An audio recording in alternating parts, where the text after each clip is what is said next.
Padre amado, te hemos alabado en esta mañana, reconociendo nuestra necesidad de rendirnos a ti, de poner nuestra voluntad, todo nuestro ser en tus manos, para que tú hagas con nosotros conforme a tu propósito y a tus planes. Gracias por dejarnos tu palabra como guía, como instrucción, como brújula, para que sepamos y no estemos en ignorancia ni tampoco en oscuridad. Por eso necesitamos tu guía. Nuestra carne no quiere, nuestra condición pecaminosa se resiste a lo que tú quieras hacer en nuestras vidas. El Espíritu de Dios, muévenos a obediencia, muévenos a permitirte que nos transformes a la semejanza de nuestro Señor, como hemos cantado en algunos himnos. Y por esta porción de tu palabra que vamos a meditar, habla en tu corazón y permítenos, Señor, estar con un corazón receptivo, una actitud humilde para recibirla y con la disposición de cambiar o dejando cambiar por tu Espíritu Santo, y así cada vez más crecer en la gracia y el conocimiento de tu Hijo y ser de bendición para tu pueblo y para la gloria de tu nombre. Te lo pedimos, te lo suplicamos en el dulce nombre de nuestro Señor Jesucristo. Amén. Hermano, cada vez que se realiza un evento multitudinario de cualquier índole,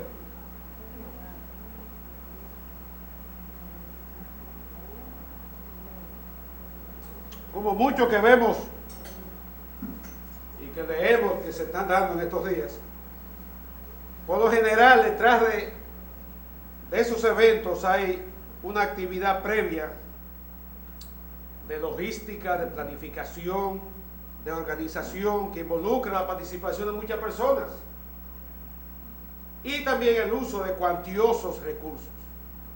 Si se trata de una actividad artística, deportiva, quizás hasta social, en la cual hay un fin lucrativo, ¿verdad? Un concierto de X artista, o como este juego de béisbol de dos equipos de grandes ligas que van a jugar el mes que viene como parte del entrenamiento primaveral y cosas por el estilo, que tiene un propósito lucrativo. Se busca a quienes lo organizan recibir beneficios, pues ellos contratan a un personal que se encarga de todas las facetas en el proceso de montaje de esa actividad.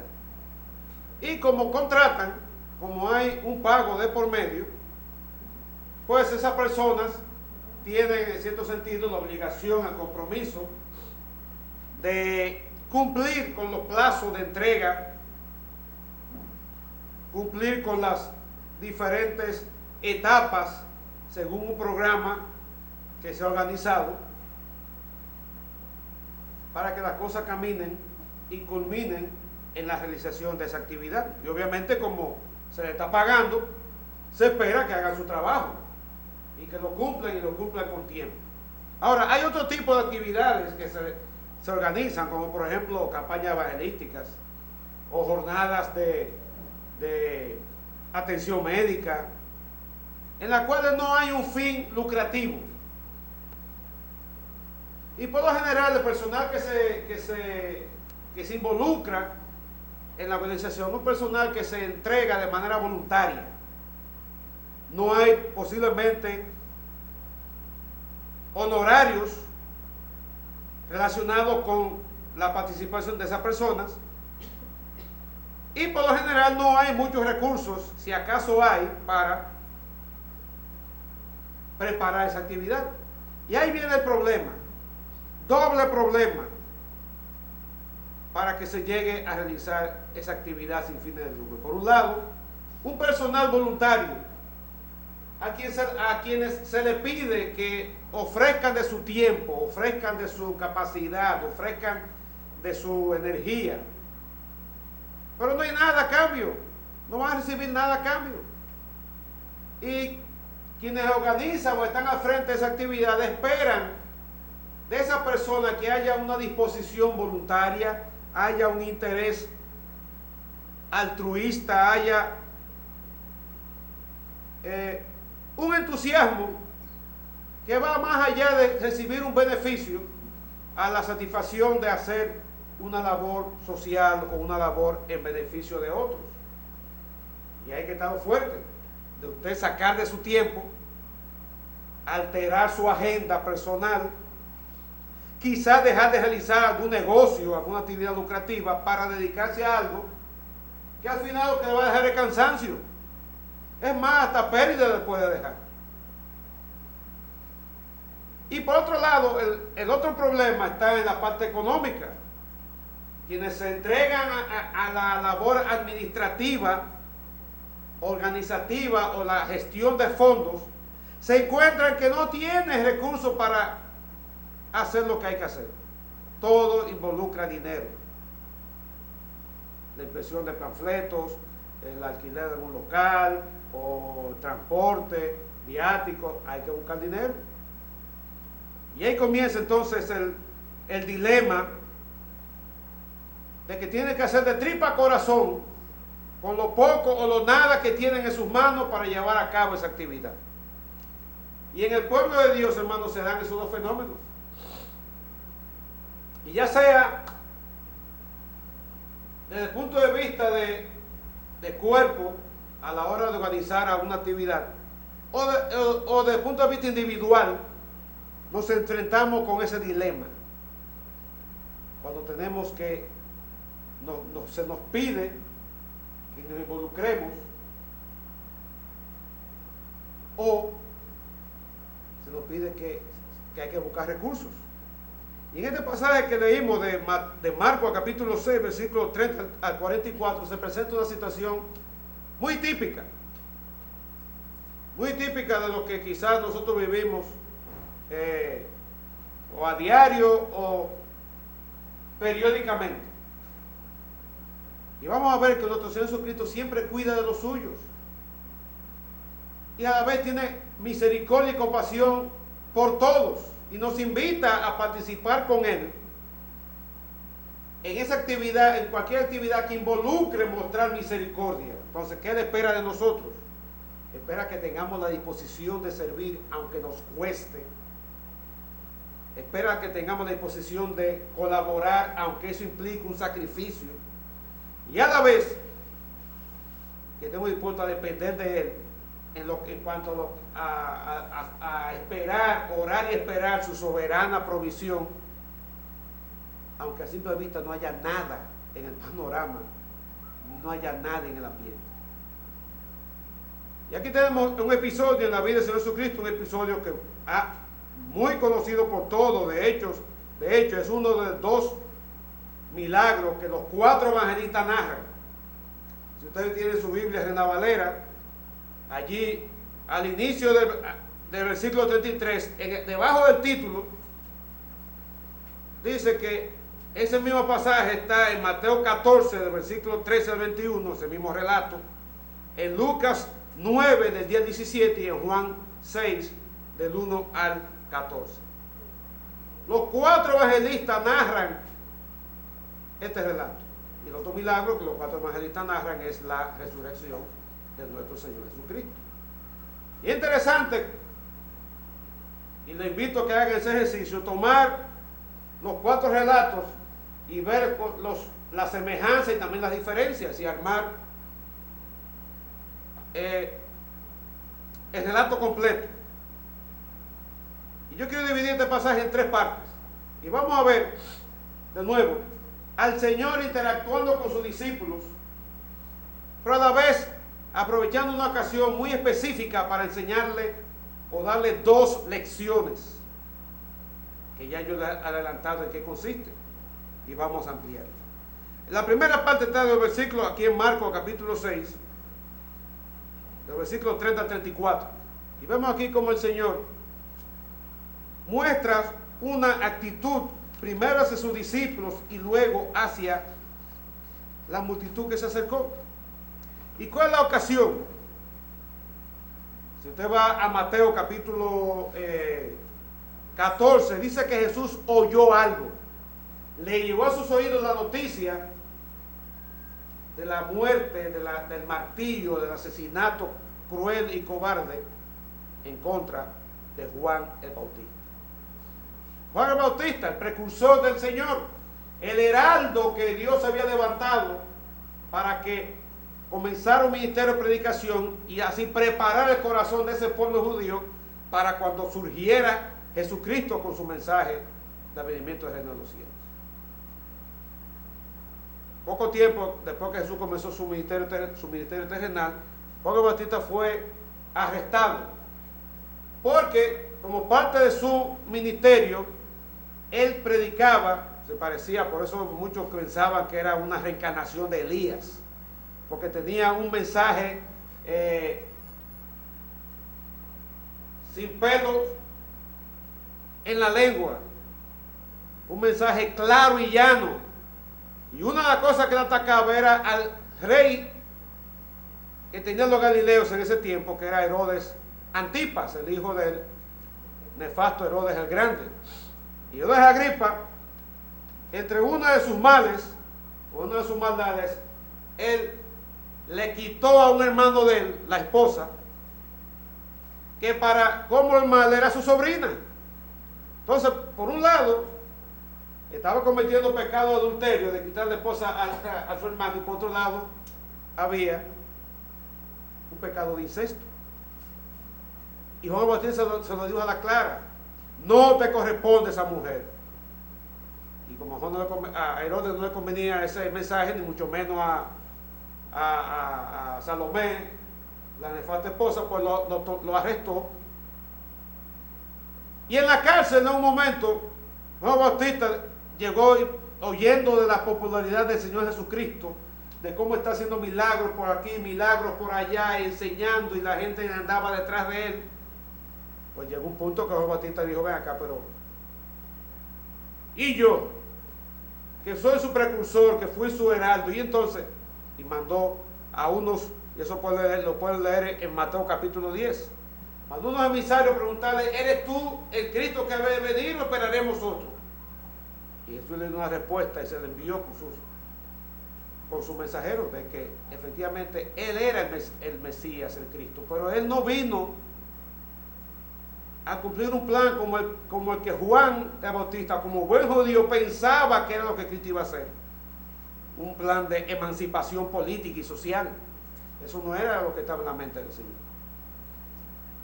Pero luego, y eso está en los versículos, en el capítulo, este mismo capítulo 6 de Marcos, desde el 14 al 29, pues en una ocasión, Herodes mandó a matar a Juan el Bautista.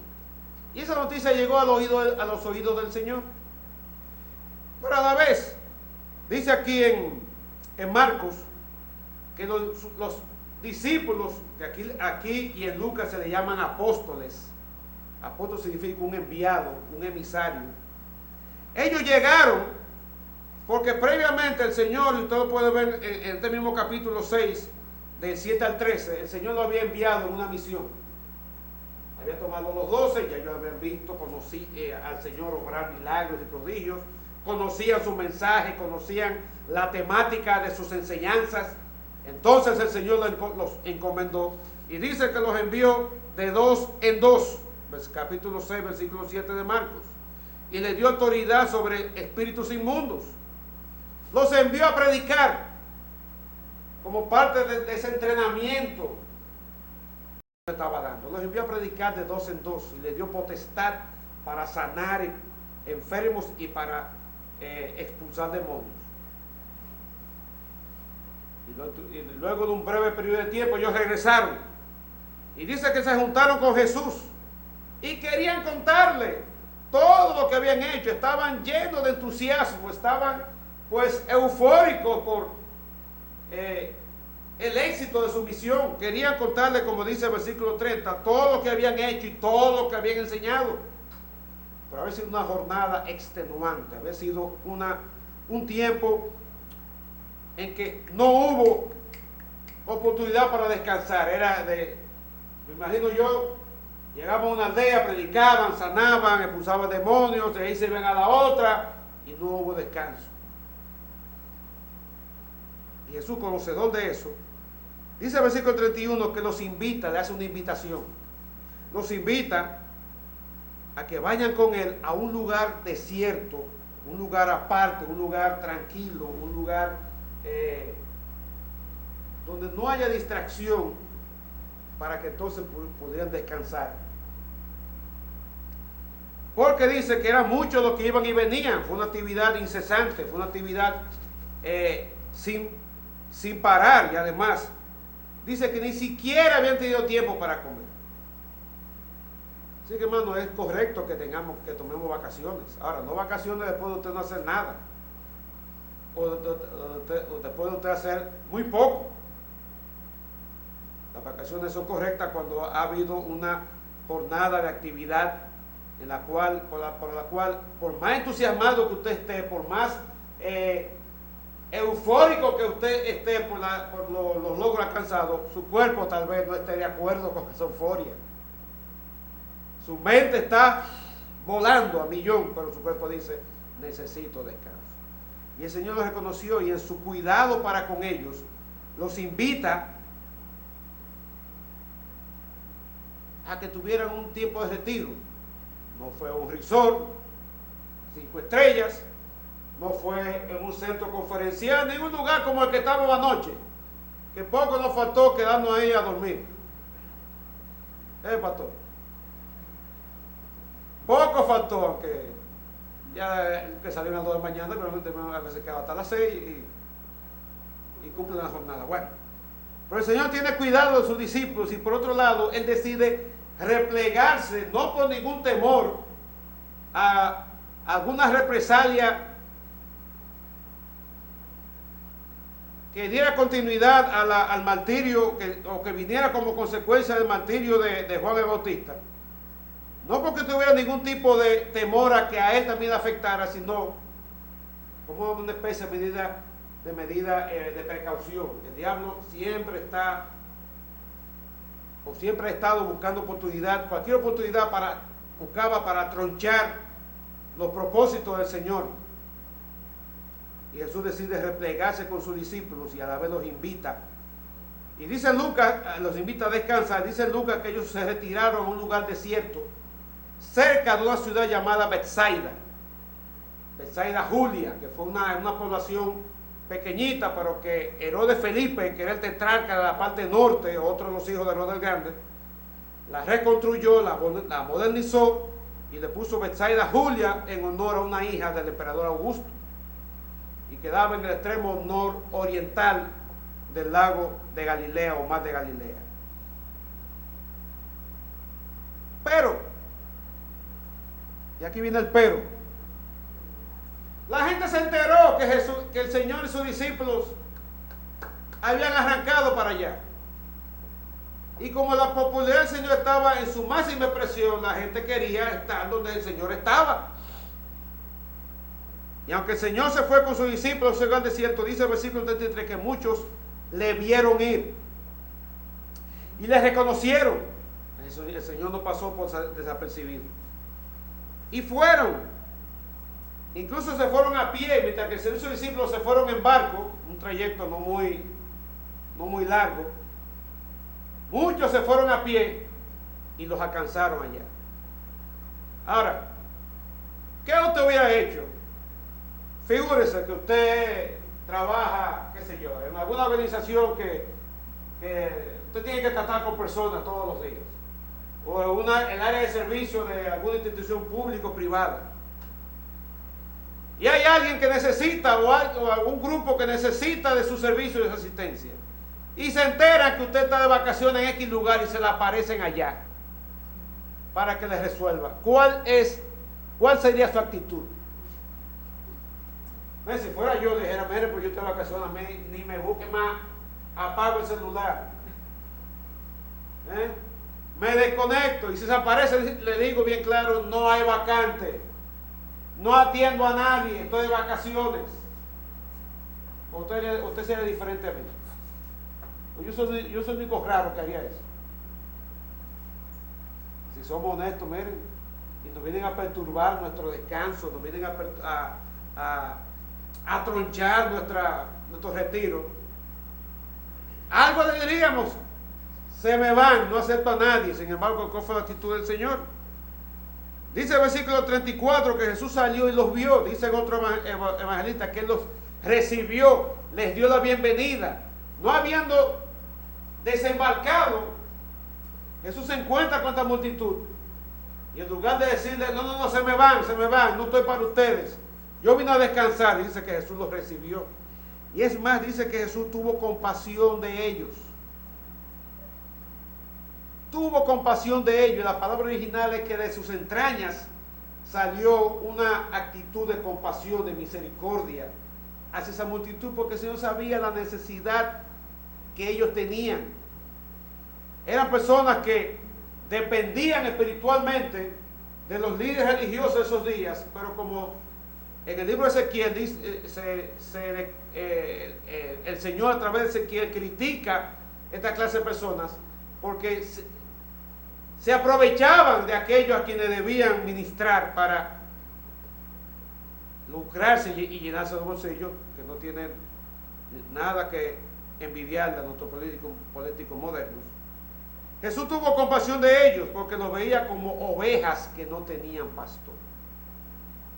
Y qué triste, hermano, cuando tú y yo llegamos a ser como ovejas sin pastor. Antes de venir a Cristo éramos ovejas sin pastor, sin propósitos, sin metas en esta vida, viviendo por vivir, muchos quizás sumidos en sus trabajos o en la búsqueda de bienes y de placeres. Éramos igualitos que estas personas, y de personas como tú o yo, cuando estábamos en Cristo, y muchos que andan por ahí que no tienen a Cristo como Señor y Salvador, el Señor sigue teniendo compasión de ellos, porque son precisamente ovejas sin pastor, no tienen rumbo, no tienen metas, viven solamente el día a día, no tienen esperanza para la eternidad, por tanto tienen que conformarse con lo que ven. Eran ovejas que no tenían pastor, y el Señor entonces decide atenderlos. Ahora, ¿cuál es el propósito por el cual estas personas lo buscaban? Si ustedes van conmigo a Juan capítulo 6, el pasaje paralelo, dice el versículo 6, el capítulo 6, versículo 2, que le seguía una gran multitud. ¿Por qué? Porque veían las señales que hacía en los enfermos. Ellos no buscaban al Señor porque querían escuchar el mensaje, la predicación. No buscaban al Señor porque querían recibir su enseñanza. Lo buscaban por un interés materialista y terrenal. Lo buscaban porque el Señor hacía señales con los enfermos, y llevaban sus enfermos, le llevaban sus necesidades físicas y esperaban que el Señor le respondiera. Por aún el Señor, sabiendo que el propósito por el cual lo buscaba era un propósito meramente material, meramente carnal y terrenal, aún así el Señor los recibió, aún así el Señor los atendió y se dedicó a enseñarles, como dice aquí en Marcos. Dice Lucas que a todos los que necesitaban ser curados los atendió. Dice Mateo que los que estaban enfermos el Señor los atendió. El Señor le dedicó todo un día a estar con esa multitud para mostrarles su compasión y su misericordia. Lo recibió, aunque la intención de ellos no era para nada espiritual. Pero Cristo conocía que había una necesidad más allá de lo material, y por eso les enseñó y los atendió. Y hermano, muchas veces a ti y a mí en nuestra vida van a llegar personas y van a llegar oportunidades con personas que van a requerir de ti y de mí en momentos en que tú y yo que queremos descansar o hacer cualquier otra cosa, o a ver la serie favorita, o ver el juego de X deporte, o simplemente dedicar tiempo para nosotros. Y si aparece alguien y nuestra intención inicial es quitándonos de encima, que se vayan del otro lado, porque lo que queremos es descansar y hacer otra cosa. Y puede ser que sean oportunidades que el Señor quiere, está buscando, para a través de nosotros mostrar compasión a esa persona, pero cuando rechazamos o cuando no vemos oportunidad o cuando las evadimos, estamos evitando que el Señor haga lo que Él quiere hacer en la vida de esa persona a través de nosotros. Y eso nos lleva entonces al segundo punto, del versículo 35 al 38. Pasa el día y dice que cuando la hora era muy avanzada, dice el versículo 35, ya digamos al final de la tarde, imagínense que usted es uno de los discípulos y está con el Señor. Ya usted vio su día de descanso tronchado, porque ha tenido que estar con el Señor bregando con la multitud, ayudándolo a atenderlo, etcétera, etcétera. Y le dan, y es un lugar apartado, el pueblo más cercano está a X distancia, no se ve una lucecita por ninguna parte, por ahí no hay motoconcho, no hay línea de carro, no hay nada, no hay vendedores, ambulantes, los delivery no llegan por ahí, mucho menos habían cómo comunicarse con los colmados. La hora era muy avanzada. Dice Mateo que ya anochecía, quizá a las 5, las 6 de la tarde, si lo ponemos en términos de la hora del Caribe. Ya el día comenzaba a declinar. Y además estaba en un lugar desierto, un lugar inhóspito, un lugar apartado. Y entonces los discípulos se acercan al Señor con una propuesta. Una propuesta que parecería sensata. ¿Cuál es el problema? Bueno, la multitud extasiada, la multitud, ¿verdad?,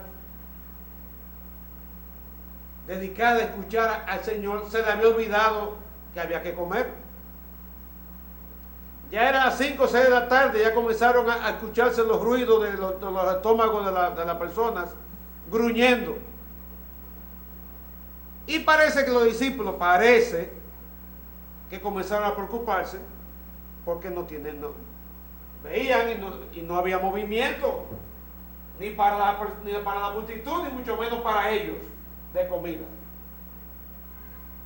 Y como un filósofo dominicano prestigioso dijo, comer es primero. Pero por ahí no había nada que comer. Y ellos se acercaron al Señor Jesucristo con una propuesta. Una propuesta que de entrada parecía muy sensata, muy lógica, ¿verdad? Ellos van al Señor, dice el versículo 36, que le sugirieron, Señor, despídelos. Dile que se vayan. Ya está bueno. Dile que se vayan. Y que se vayan por ahí a los campos y a los pueblos cercanos y busquen qué comer. E incluso, dice en Lucas, que buscan incluso a dónde alojarse. Porque no tienen que comer.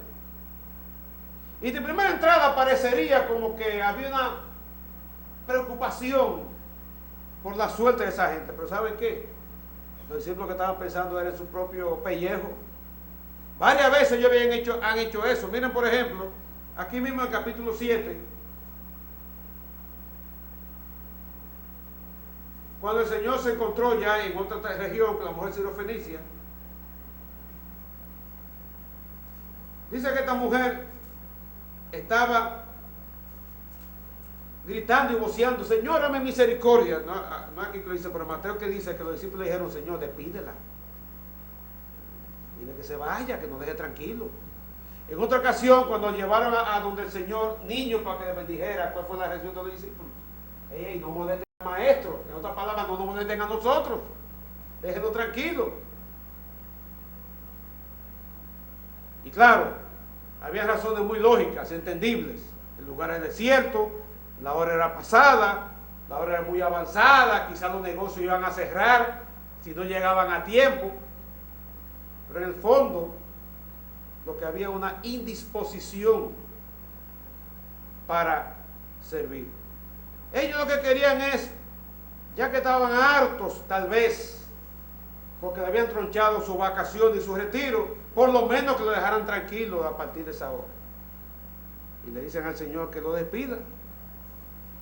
Ahora, la respuesta del Señor fue una respuesta sorprendente. Dice en Mateo que Jesús le dijo, ellos no tienen necesidad de irse.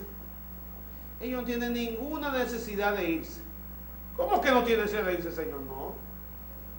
Y luego le dice, los 4 evangelistas, por lo menos los 3 evangelistas sinópticos lo dicen. Jesús le dio una orden. Dadle vosotros de comer. Discípulos que han venido donde era a que despidieron a la multitud, entonces oyen a Jesús decirle, no tienen que irse. Ustedes denle de comer. Y ahí comienzan las protestas. Ahí comienza una interacción muy interesante que refleja de cómo somos muchos de nosotros. Yo me veo retratado en algunos de estos discípulos. Incluso dice Juan que Jesús se dirigió a uno de ellos y le preguntó, ven acá fulano. Se dirigió a Felipe y le preguntó, le dijo, ¿dónde vamos a comprar pan para que coman todos estos? Y luego entonces dice a todos, no, den ustedes de comer. Ustedes encárguense de eso. Ahora, ¿por qué el Señor hizo eso? ¿Acaso fue para enchincharlo y para embromarlo, como decimos, para ponérselo difícil? No, miren lo que dice en Juan de nuevo, en Juan capítulo 6. Dejen ahí un dedo en Juan, que volveremos varias veces más allí. Dice, en el versículo 6 de Juan 6, pero esto decía, ¿con qué propósito? Miren, lean ustedes mismos ahí en Juan 6:6. Esto decía, pero ¿con qué propósito decía eso? Para probarlos. Él le decía eso para probarlos. El Señor sabía, además como sabía la intención por la cual la gente lo buscaba, el Señor sabía la intención por qué los discípulos fueron donde Él con esa propuesta, como es el título de la película, esa proposición indecente. Entonces decide probarlos, a ver hasta dónde llegaba la disposición de ellos de servir por encima de sus propios intereses, el propio interés que ellos tenían de quedar libres para poder descansar, y la disposición que ellos tenían de servir, a pesar de que le podía causar problemas, le podía causar molestia. Y dice maravillosamente, también en ese versículo 6, que Jesús hizo eso para probarlo, pero Él sabía lo que había que hacer. Él no le preguntó a Felipe, porque Jesús estaba tan preocupado como ellos, y ahora qué vamos a hacer con toda esta gente, cómo vamos a alimentar. Jesús sabía lo que Él iba a hacer. Y cualquier circunstancia de tu vida y de mi vida, que podemos vislumbrarla como algo fuera de serie, algo fuera de nuestro alcance, el Señor nos dice, no, pero ponte en marcha. Pero ¿y cómo, Señor? Pues el Señor está probando, porque siempre sabe lo que hay que hacer. Él tenía perfecto control de la situación, y aunque los discípulos lo que querían era deshacerse de la multitud y no asumir la responsabilidad de servirles y de buscar solución al problema que se había suscitado en el momento, el Señor sí sabía lo que había que hacer, y lo está probando a ellos, a ver la disposición de ellos de colaborar con Él en lo que había que hacer. ¿Y cuál fue la respuesta de ellos? Bueno, viene por ejemplo en el mismo Marcos capítulo 6 versículo 37, volviendo allá. Cuando ellos escuchan eso, entonces hay una reacción que parece una especie de protesta y de indisposición. Le dice, a modo de pregunta, ¿qué es lo que tú quieres decir? Que vayamos y compremos pan por 200 denarios y le demos de comer. 200 denarios eran la paga por 200 días a un jornalero, quizás alrededor de 8 meses y algo, de sueldo mínimo. Yo no sé cómo está el sueldo mínimo aquí. 10.730. Multiplique eso por 8 y pico, estamos hablando de casi 90,000 pesos de comida. Y más adelante dice que había solamente de hombres 5,000 Ustedes que la mujer y los niños subía yo calculo de 15 a 20 mil personas habían allí. Yo no sé si con 80 mil pesos de ahora se compra comida suficiente para satisfacer la multitud. Y no estaba en una plaza comercial ni cerca del Mercado Santo Domingo. Estaba en un lugar que quizás los colmados del pueblo más cercano ya estaban por cerrar. Y ellos le preguntan con esa indisposición y a manera de protesta, entonces tú quieres que nosotros vayamos y compremos comida para ellos. Entonces es interesante, el Señor le dice, muy bien, ¿con qué ustedes cuentan? ¿Cuántos panes ustedes tienen? Y obviamente ellos no tenían nada. Por eso le dijo, vayan y averigüen entre la multitud, a ver qué ustedes encuentran. Vayan. Y dice que ellos fueron y ¿qué hallaron? 5 panes, que dice Juan que era de cebada. Cebada era,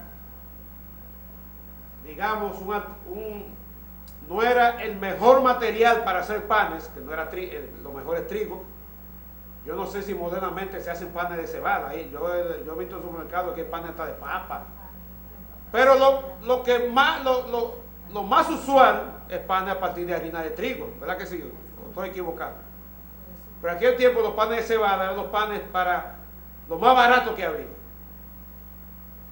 Y ellos buscaron entre toda la multitud, sabrá Dios qué tiempo le tomó eso. Y lo único que encontraron fueron, dice Juan, que uno de ellos, mi tocayo Andrés, buscó y trajo un jovencito, un niño que su merienda, atención a madres, que tienen niños pequeños y están preocupados por la merienda de sus niños, miren ahí, la merienda escolar, 5 panes de cebada y 2 pececitos, que yo me digo que eran peces de buen tamaño, quizás sin hueso, yo no sé si era mero, si era filete de algún pescado, bueno, 5 panes, y no panes sobados, ni panes de agua, eran una especie de torta de harina, tortas horneadas, como la galleta que venden en los pueblos, una galleta, ¿verdad? De quizá un medio pie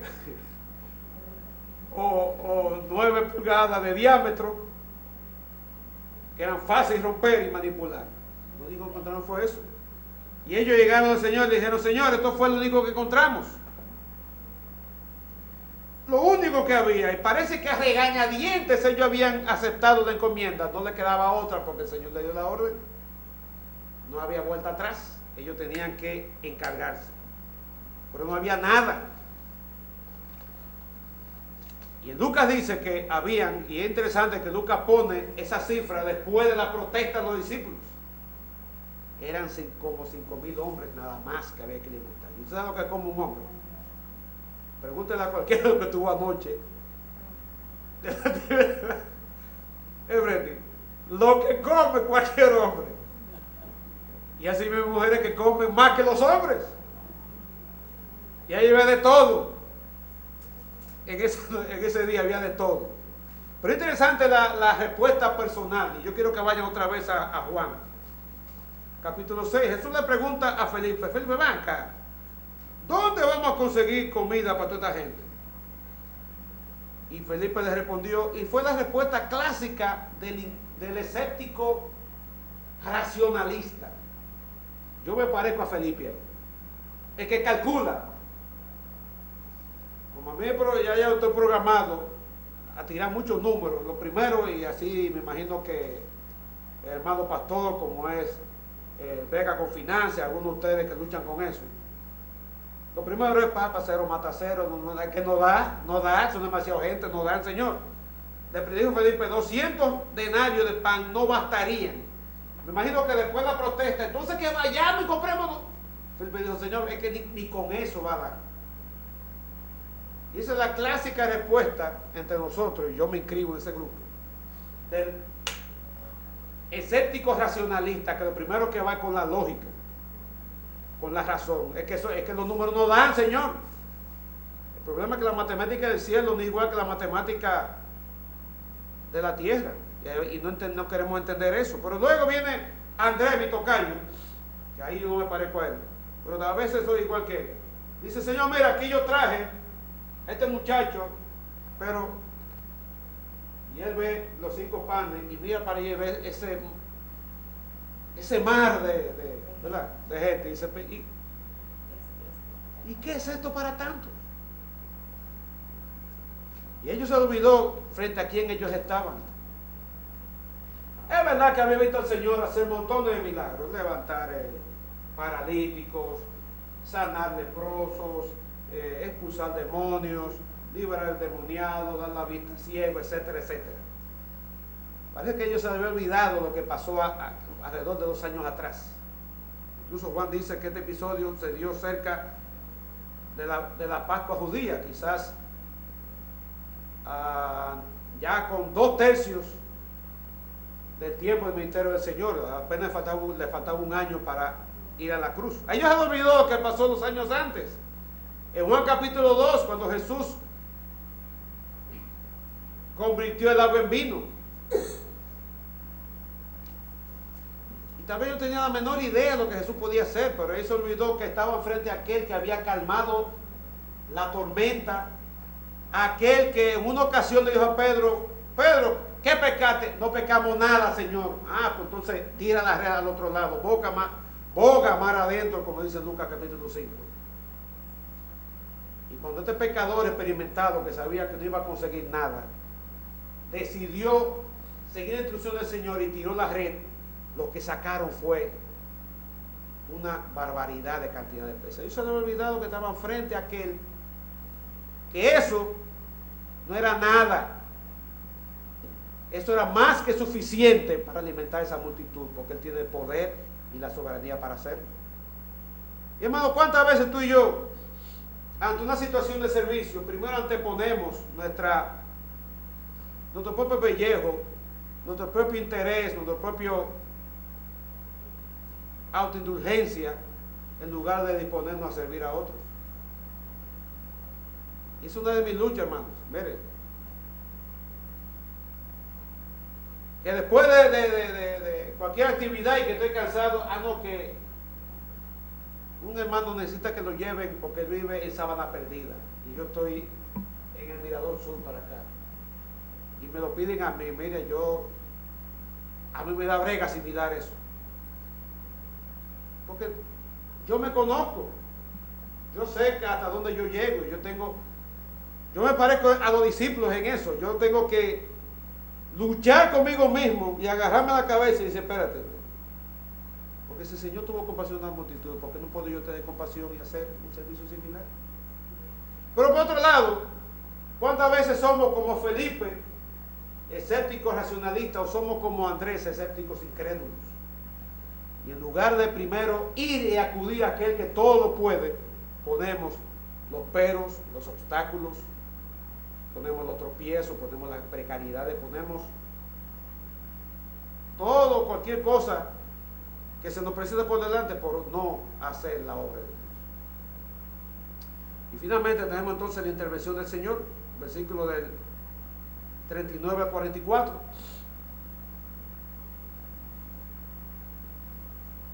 Interesante que dice en otro pasaje, en Mateo dice que el Señor, cuando le dijeron, lo único que tenemos son 5 panes, 5 tortas, 5 galletas de cierto tamaño y 2 pececitos. El Señor dijo, ok, eso es suficiente. Eso es más que suficiente, tráiganme. Entonces el Señor, para acortar el relato, dice ahí que les ordenó que organizaran a las personas, que los pusieran los recostaran, que se recostaran sobre la hierba. Dice que había hierba verde en el lugar, y eso estaba preparando el escenario para un banquete. Si ustedes van a otro pasaje de Escritura que describe cómo era la condición cuando hacían banquetes, las personas no se sentaban en sillas como nosotros, ellos se recostaban de cojines. Las mesas no tenían patas como la mesa moderna, eran quizás taburetes o quizás alfombra, y ponían la comida y la persona ahí recostado iban cogiendo, no como anoche. Y anoche, después que cada quien se sirvió el viaje correspondiente, el grupo se regó alrededor de la piscina de ese lugar. Porque cuando yo llegué, a mí me sorprendió ver ahí, encontrar, miren, carne por un tubo, pero en esa ocasión no había nada, no había de nada, 5 panes y 2 pececillos. Y Jesús nos mandó a organizar, y para el Señor, como es un Dios de orden, Él no iba a permitir que con ese molote desorganizado y que ya, ¿verdad?, los estómagos de cada quien estaba diciendo que había que buscarle y que resolverle. Primero había que organizarlos, tranquilizarlos, ponerlos en una disposición que fuera fácil, cómodo, el servirles. Dice que los mandó a que se organizaran de 50 en 50. Y luego el Señor entonces interviene de manera piadosa y portentosa. Y los 4 evangelistas dicen que Jesús levantó los ojos al cielo. Él no iba a hacer ese milagro dependiendo de su poder. Y Él es Dios. Él no iba a hacer lo que iba a hacer dependiendo de su habilidad. Él iba a depender del Padre Celestial. Y alzó los ojos al cielo. Dice que bendijo los alimentos. En Juan dice que dio gracias. Y cuando usted y yo damos gracias por los alimentos, a la vez Dios está bendiciendo los alimentos. Y con eso el Señor le dio una muestra a sus discípulos de que lo primero que hay que hacer es depender de Dios. Recuerden, lo que había eran 5 galletas de harina y 2 pececillos, no había más nada. Pero eso lo primero que hizo antes después de organizar al grupo fue dar gracias al Padre. De esa manera bendició los alimentos. Entonces dice que los partió los panes, partió las galletas y las dio a sus discípulos para que ellos comenzaran a distribuir. Y es interesante que los evangelistas no nos dicen cómo fue el milagro. Y ahí usted puede especular todo lo que usted quiera, pero quédese nada más con lo que dice la Biblia. Y con un lenguaje muy sencillo, muy escueto, con palabras bien llanas, ellos dicen que simplemente Jesús partió, lo dio a sus discípulos, ellos fueron y comenzaron a regar, y cuando regresaron encontraron que Jesús tenía más galletas en la mano, partió, tengan, vayan, devuélvense. Yo no sé cómo fue ese milagro. El punto es que los evangelistas lo que sí resaltan es el resultado o los resultados del milagro. Y miren cuáles fueron los resultados. Versículo 42 dice que comieron todos. ¿Cuántos eran ahí? 5,000 hombres solamente, sin contar las mujeres y los niños, dice otro evangelista. Si usted calcula que ahí habían, por cada hombre habían 3 o 4 entre mujer y niños, ahí tiene que haber de 15 a 20 mil, y cuidado, 15 a 20 mil personas. Y si usted está en una de estas concentraciones que se hacen, ahí había mucho más gente que lo que había en una concentración de esa, como la que ha habido en estos días en la Plaza de la Bandera. Y yo no sé qué tiempo le tomó repartir. El punto que dice que todos comieron, y luego dice que todos se saciaron. Hermano, en otro evangelista dice que comieron lo que quisieron. Ahora, la pregunta es, ellos se hartaron como algunos de nosotros hicimos anoche, yo me incluyo ahí. Yo pienso que parte del milagro fue, ok, comieron lo suficiente, pero parte del milagro fue que con lo suficiente que comieron, eso fue de tal magnitud que todos se saciaron. Ahí no quedó nadie con hambre. Y el segundo resultado fue que Jesús entonces le dio una orden a los discípulos. Y eso lo vemos mejor en Juan 6. Dice el versículo 12 de Juan 6. Y cuando se hubieron saciado, entonces Jesús dijo a los discípulos: vayan y recojan los pedazos que sobraron. Me imagino que había gente que tenía galletas y decía: ay, que ya no. ¿Usted no ha pasado eso? Ay, esto no me cabe. Ay, si me como esto exploto. Me imagino que había algunos hermanos anoche con un pedazo de pollo, con un mundo de pollo, o con la mitad de una, ¿cómo se llama?, de una chuleta. Esto no me cabe. Y después al lado mirando así: sí, cuidado, lo como. Qué bello. No, eso no le pasó a ella. Y a mí tampoco. Y el Señor le dijo, vayan y recojan. Ahora, ¿cuál es el propósito del Señor hacer eso? ¿Acaso preservar el ambiente? Enseñarle que... No, el Señor que quería era con eso que se viera la magnitud del milagro que se había hecho, porque el resultado fue que dice que los discípulos fueron y recogieron. No digo que fueron tal multitud, cada uno con una canastica, dice que eran 12 canastas, eran como, según la palabra original, según dicen los comentaristas, eran como de estos que no eran una jigüera como la que dijo el pastor, pero eran estos cestos de mimbre que a veces las damas utilizan para picnic o cosas por el estilo.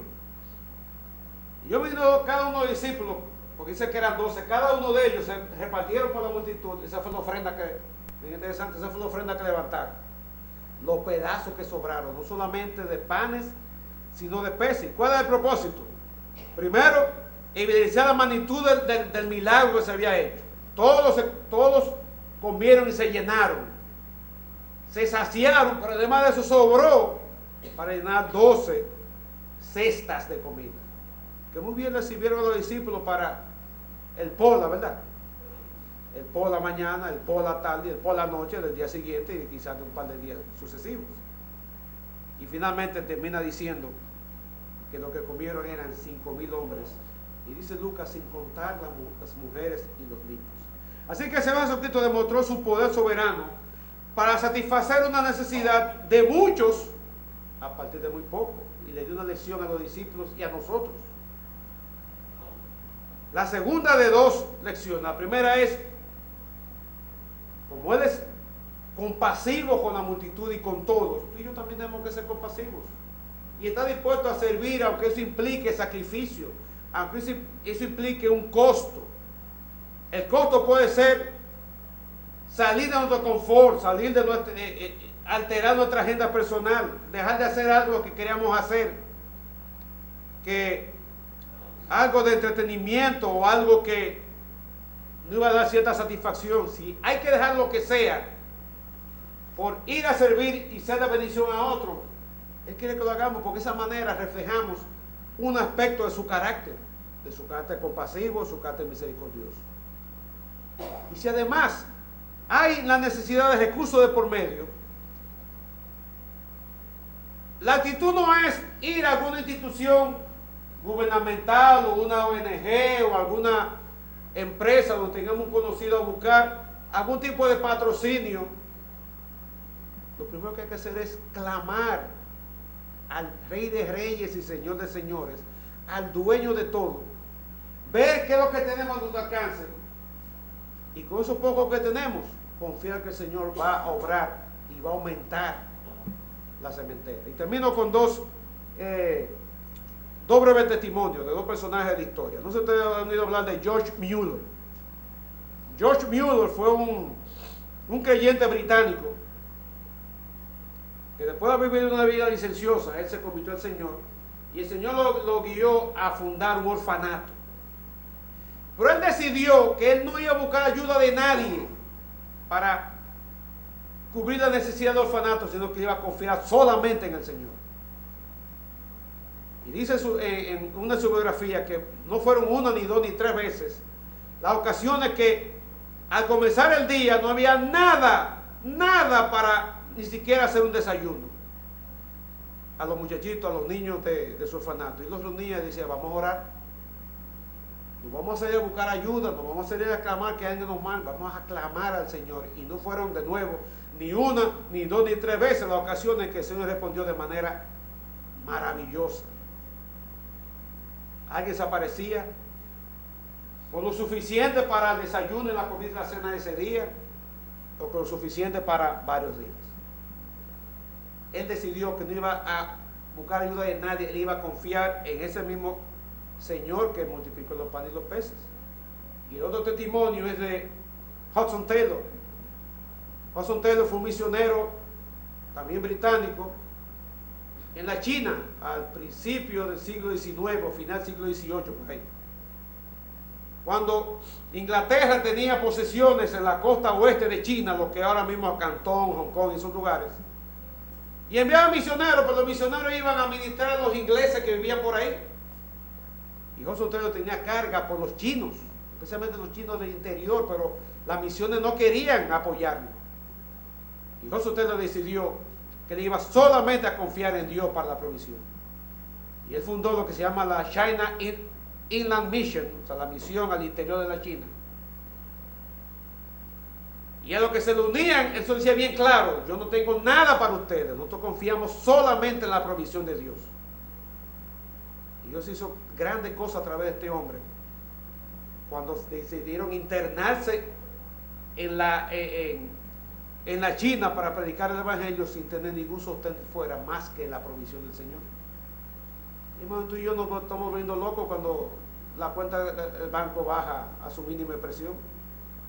Yo he oído cristianos decir que al menos que tengan 150,000 o 200,000 pesos en el banco, ellos guardaditos, ellos no están cómodos.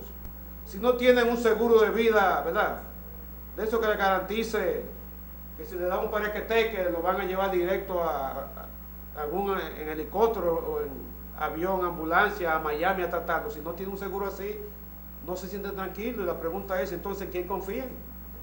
¿En quién confiamos? Lo malo es cuando nuestro corazón se inclina a confiar en esas cosas y no en el Señor que ha provisto eso. Porque entonces el día que no haya nada, el día que nos dé el patatú y vamos al seguro, el seguro dice, nosotros no cubrimos eso, y entonces, ¿a dónde vamos a ir? O el día que haya una crisis financiera y usted va al banco a buscar, el banco dice, no te podemos dar lo tuyo, y entonces, ¿a quién acudiremos? Entonces, desde el principio, tu confianza en la mía está puesta en aquel que de lo poco puede hacer mucho. Es más, que de la nada creó el universo, como dice en Hebreos, que Dios hizo la creación de la nada, no una explosión, no una célula X, de la nada el Señor hizo todo lo que existe. Así mismo de la nada Él puede proveer para tu necesidad y mi necesidad cuando estemos dispuestos a confiar. Sí, hermano, que el Señor nos ayude, que su Espíritu nos ayude a ver a nuestro Dios como quien Él es, el Todopoderoso, el dueño de todo, el que de poco o de nada puede proveer en abundancia. Y también sigamos el ejemplo de nuestro Señor, de ser compasivos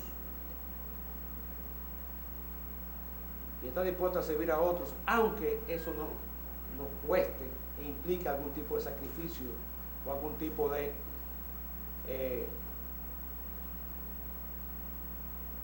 desprendimiento de nuestra parte. Y así podemos crecer y ser cada vez más a la semejanza de Él. Padre, gracias por este tiempo y gracias por la meditación de tu palabra. Dios, tú sabes que somos muy dados a pensar más en nosotros mismos que en otros y en su necesidad. Ayúdanos, Señor, a tener un poquito de esa compasión que tú tuviste por las multitudes. Un poquito, Señor, para poder mostrar esa misma actitud al momento de servir. La disposición de darnos, aunque eso implique algún tipo de sacrificio, aunque nos cueste. También, Señor, ayúdanos a creer. Y tú, Señor, has de proveer todo lo que necesitamos conforme a tus riquezas. Y que cuando estamos descansando en ti, todo lo podemos en nuestro Cristo quien nos fortalece. Señor, ayúdanos no solamente en el área de actividades grupales, sino también en nuestras vidas particulares y personales, a creerte, a creer tus promesas, a creer quién tú eres y a vivir acorde de eso. Y Padre, entre nosotros hay personas que todavía no han conocido a Cristo como Señor y Salvador. Hazle ver que tú tienes compasión de sus almas, a tal punto que tú, Señor Jesucristo, fuiste a la cruz y moriste por ellos, para que pudieran disfrutar salvación y vida eterna como en tu gracia. Muchos que estamos aquí ya la disfrutamos. Sigue teniendo compasión de todos, no solamente de los que no son salvos, sino de nosotros que somos tus hijos, y esperar cada día tu cuidado tierno y detallado, como tuviste con los discípulos de aquella ocasión. Gracias, Padre, por tu palabra y gracias por este tiempo.